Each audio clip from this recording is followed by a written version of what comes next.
क्या अगर चैट के दौरान कोई लड़का और लड़की इजाब व कबूल कर लेते हैं, यानी जैसे व्हाट्सएप चैट हो रही है उसमें वो कबूल है कबूल है कबूल है लिख देते हैं, तो क्या इससे वैलिड निकाह कॉन्स्टिट्यूट हो जाएगा या नहीं? तो इसका जवाब है जी नहीं, क्योंकि निकाह के जो हैं 4 इंग्रेडिएंट्स एसेंशियल हैं। अगर पहले 3 जो मैं बताने वाला हूँ वो नहीं होंगे तो निकाह होगा ही नहीं, कॉन्स्टिट्यूट ही नहीं होगा। और अगर 4th मिसिंग है तो उस पे आपको जेल जाना पड़ सकता है। सो पहला इंग्रेडिएंट, पहली शर्त निकाह की ये है कि इजाब व कबूल, यानी जो दोनों पार्टीज हैं ऑफर एंड एक्सेप्टेंस पूरी हो, दोनों को वो निकाह कबूल हो एक सिटिंग के दौरान।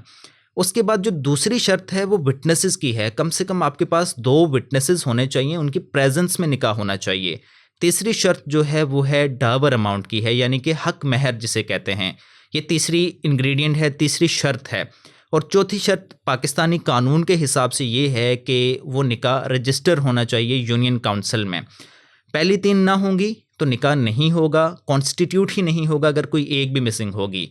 और अगर 4th मिसिंग होगी तो निकाह कॉन्स्टिट्यूट तो हो जाएगा, लेकिन एविडेंशियल पर्पस के लिए वो बहुत ज़्यादा ज़रूरी है, और अगर उसको कोई नहीं करता तो उसे जेल भी जाना पड़ सकता है। सो चैटिंग के दौरान ये सारी शराइत पूरी नहीं हो सकती, सिर्फ इजाब व कबूल काफ़ी नहीं है, बल्कि उसकी दीगर शराइत भी पूरी करनी पड़ती हैं।